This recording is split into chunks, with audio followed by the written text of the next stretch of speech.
Our next speaker is Robin Horst, who's co-authored with Micha, Lanvers and Ralf Doerner, Gamified e-learning technology for live musicians, application design and performance evaluation material for keyboarders. Thank you very much. Warm welcome from my side as well. I'm going to talk, as mentioned, about gamified e-learning technology for live musicians. And I'm going to dive right in. Learning to play an instrument is quite challenging alone. Even if you know how to play an instrument, learning to play together with other musicians is also very challenging. And performing music live together, so on a gig, is maybe even more challenging and involves various challenges. So, for example, in larger ensembles, musicians might not always be available for practice. Issues that occur in live situations, such as, hardware faults or change of plans to adapt to the musical audience, they are very difficult to prepare and more difficult to practice in rehearsal spaces. And established gamified serious game software solutions, as you see here, such as Goof or Musician, they focus mostly on teaching either tonal theory or modal sequences, so they place very much the emphasis on how to play one song perfectly by hitting the MIDI data that is available for these songs. So this raises some questions for us, and the first one is how can e-learning technologies be designed to support musicians practicing for live events, because there's very little research. And more importantly, for gamified apps and serious games, how can musicians' live performances be evaluated in software systems? Because related to gamification, as we also just heard when we saw the rock band slide earlier, which was a good example, we need some basis to get scores, improvements, like gamified stuff, badges, rankings, leaderboards, and so on. But how do we do it?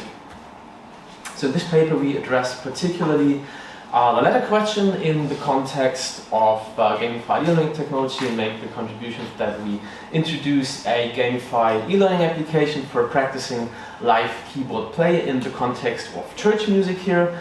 So we elaborate on some of the core concepts of our application.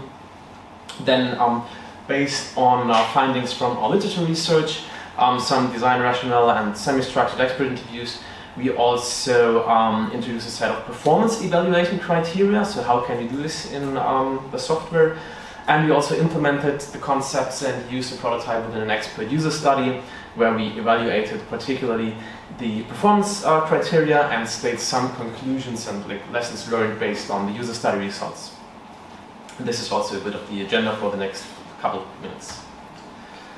So this presentation, we will have to limit ourselves mostly on the second question here and go over the other two quite quickly. So we'll start with a quick introduction of our application design and introduce a worship keys performer, and short WKP, which I said was applied in the area of church music. And the core design of WKP is based on 5 aspects. So the first one is the visualization of the player within a live gig scene. So we situate the players in there, having their keyboard or their keyboard at hand within this setting. The second aspect is the accompaniment of band music, basically. So there was the question how to get the music into the game software, ideally as separate tracks. And then we incorporate the concept of a music director, which is quite common there, which might be specific to church music here, but this is also quite valid in more common pop music or even classical music. Also an important part of the live performance is the proper monitoring, for example, commonly through in-ear monitoring these days, which we included in our software, so the players could go for their own in-ear monitoring. And then last, during live performance, various disruptive factors or events can occur that throw musicians off track, which, as I said, are quite hard to practice together. So the main goal of simulating such factors is, for example, avoid choking when you experience some challenging situations such as hardware faults, and learn how to deal with them more spontaneously. And there sure are a lot of other aspects we could consider, but for this work we are limited ourselves for these 5. And we implemented these aspects, as I said, in a prototypical Unity app in this case, and utilized it as a foundation for exploring the performance evaluation, which I go into a bit more detail here, which also is the second part of this presentation. So, in contrast to applications that we analyzed in our work within our literature research, our performance evaluation is not based on a direct comparison of played keys on the keyboard and a fixed MIDI score, because in more improvised music there may just not be MIDI scores, so we have to find other ways. And instead of played performance is examined using statistical means on the basis of multiple evaluation criteria that we propose, and also on how suitable the selected playing style of the keyboardist and the sound settings were in individual situations within the song. So we identified 3 performance criteria in our work, which are the correctness, the playing style, and the sound usage. And each criterion is attributed a certain score during the analysis. So we go a bit deeper into these aspects. So we start with the correctness of playing. So we measure correctness in WKP by means of 3 sub-criteria, which is the chord confidence, the tone confidence, and dropouts. Chord confidence describes the ratio of correctly to incorrectly played chords. So in addition to correctness of the notes contained, also playing at the correct time. So we took a certain time component in there. For example, we can evaluate the chord as incorrect when, well, let's say the bass note was not played within the first 2 ticks or something like this. Then there's the tonal confidence, which describes the ratio of correctly to incorrectly played notes of a scale. And then there are dropouts, which at first sight are quite simple situations where musicians stop playing, even though they're obligated to. But measuring dropouts within our more dynamic approach was quite more challenging, since we do not have the very common MIDI score underneath. So basically we chose a more heuristics approach and allow users to play more rhythmically on the keyboard, in parts to medium to high dynamics of a certain part, resulting in, well, more or less very short courses in playing. So we included a wider range of acceptability here, more than in quieter passages. The second performance criterion is the playing style, and it is evaluated on the basis of velocity, tightness, and texture, which we identified from the musical domain. Velocity means, just mechanically how strong or soft I touch the keys of the keyboard. And we evaluate this concept by measuring the average velocity in a subsection of a song, and if it lies within certain limits. However, this is quite, depending on the dynamics of the, on the calibration of the mechanical keyboard, since there are quite many MIDI keyboards, and also on the virtual instrument that we use the virtual instrument software that we use to simulate the keyboard sounds. Then we identify the musical concept of tightness suitable to evaluate the overall playing style. So the term comprises playing rhythmically to a beat, evenly and cleanly, let's say. And here we use the standard deviation of delta times of the played notes, and this is calculated. Also here we included some kind of a tolerance limit that allows margin for musical expression, since it's more a bit of a dynamics approach, as I said. And finally there's musical texture, and I can't go too much into this musical texture concept, which is quite complex for me, as I'm also not a musical professional. So, but we developed 3 rules based on the work of Bernays and Traub about this concept, which we included there. And then last, there's the sound usage, which is a quick one. So we conduct the evaluation of sound usage through a keyboard's adjustment knobs, because there are quite many on the keyboard. Examples are the reverb or the ambient sound / pad, and for example also the tone control, which is also the timbre.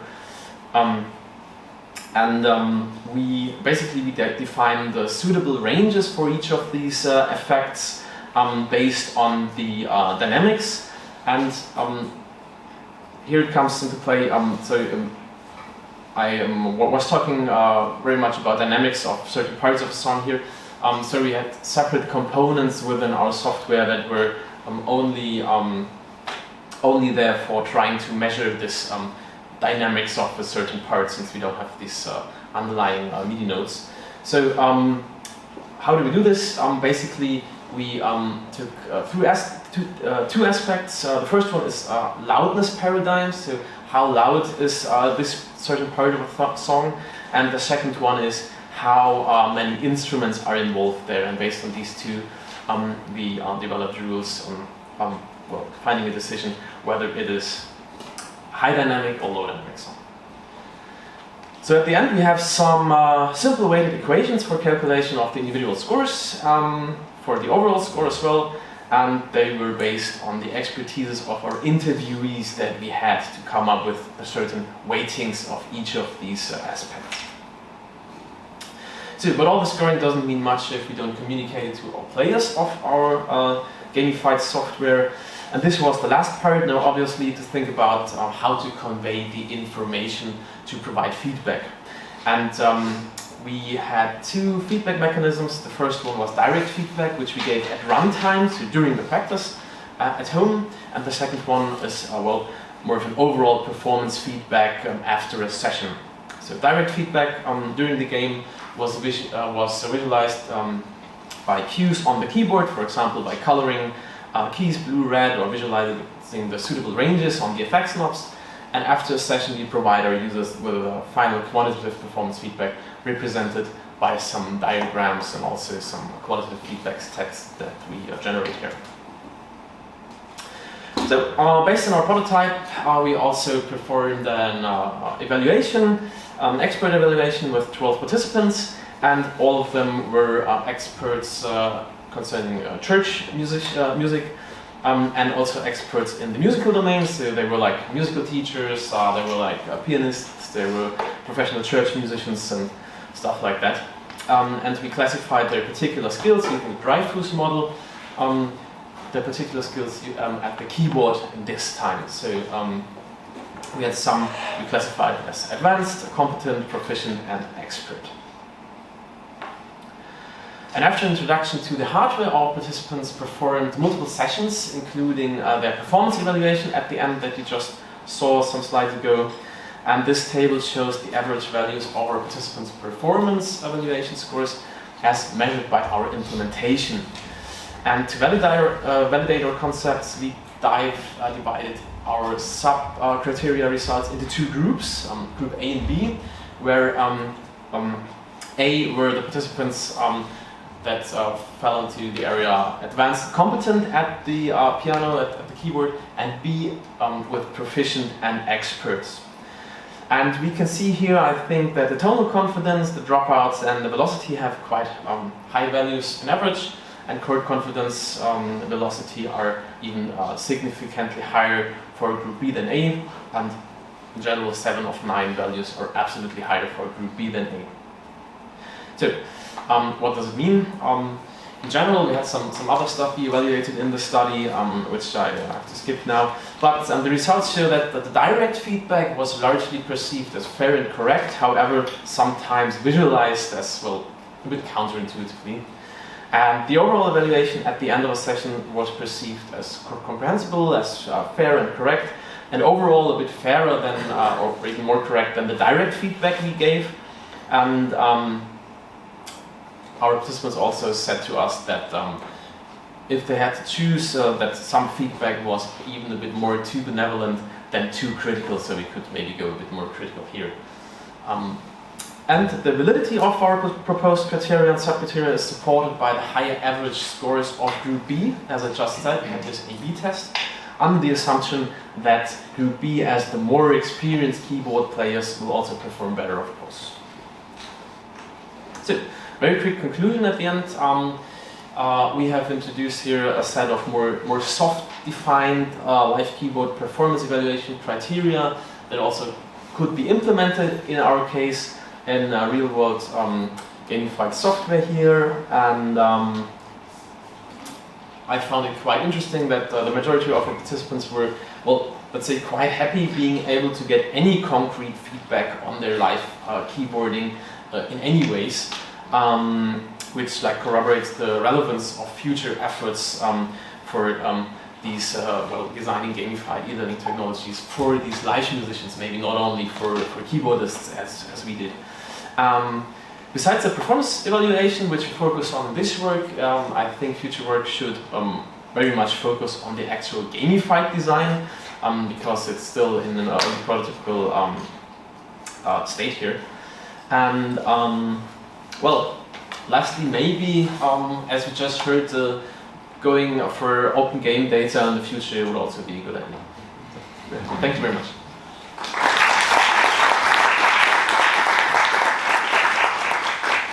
Thank you, Robin. We have a few minutes for questions. Any questions for Robin? Just got a quick one. I was really curious about the way that you had created kind of mathematical models for each of your evaluation criteria. Sorry? You made mathematical formulas Yep. for the weightings. Yep. Tell me a little bit more about the process of when you interviewed people, how you went from that to numbers. Yeah, this was a bit more an iterative work. So we had some interviews with experts, and to first get like a feeling, since of the we are from the computer science department, so we're not like musicians. So we first had to synthesize out the what are aspects that we actually can evaluate, because we're not into the musical stuff.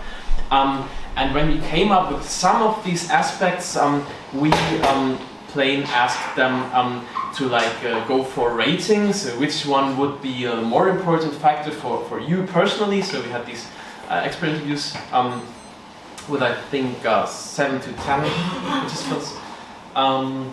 And then we had like a ranking. So for each of the criteria and the sub-criteria, we then, based on the numbers, did like a first draft on how we could imagine coming up with these very simple equations. And then we had feedback again from the experts on how they would consider these equations.